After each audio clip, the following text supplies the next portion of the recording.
As I readied to plunge into the world of beginnerdom, I thought it made sense to start with the most absolute beginners of all, infants.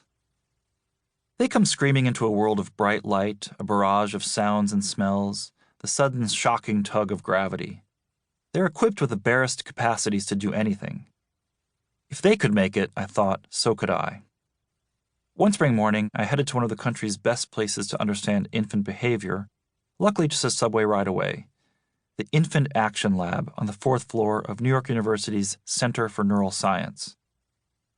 There, I watched a gregarious 15-month-old named Lily as she gamely adjusted to the fact that her body weight had just increased 15%. With her tiny, cherubic face knotted in puzzlement, she steadfastly plodded on an instrumented, pressure-sensitive mat toward her smiling and cajoling mother, who offered a handful of Cheerios. Call it one small step for science, one huge leap for a hungry baby. Lily was outfitted with a snowsuit in which most of the stuffing had been ripped out and replaced by weights. She was not, as it might have looked, doing some baby boot camp. The purpose, as Jennifer Rockwani, a researcher in the lab, explained to me, was to understand how infants respond when a cost is added to walking. How does the extra weight affect the way infants walk? Does it change their willingness to walk toward a toy or toward their mother? The suit had been tweaked to Goldilocks perfection. You had to change it in just the right way to get babies to change their behavior.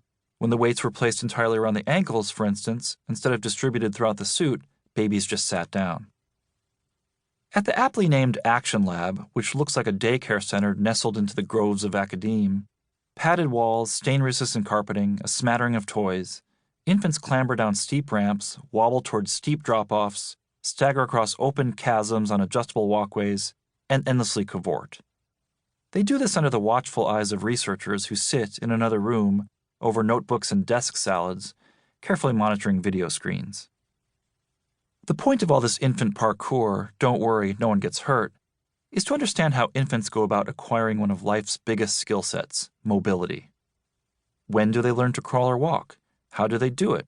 And what do they choose to do with their newfound skills? Karen Adolph, the lab's director, whose soothing voice belies a sharp sense of humor, has learned, after many years of observation, a lot about how infants get around.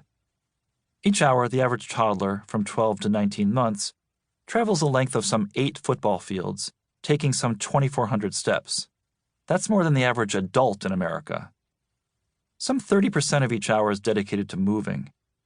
Infant walking is spread across some 160 separate bouts, some no more than a step or two. They zigzag, they retrace their steps, they sometimes, as Adolph noted, take multiple steps on the same foot.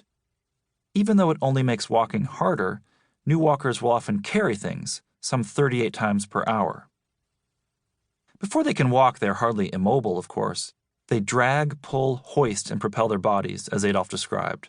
They crawl in all manner of ways.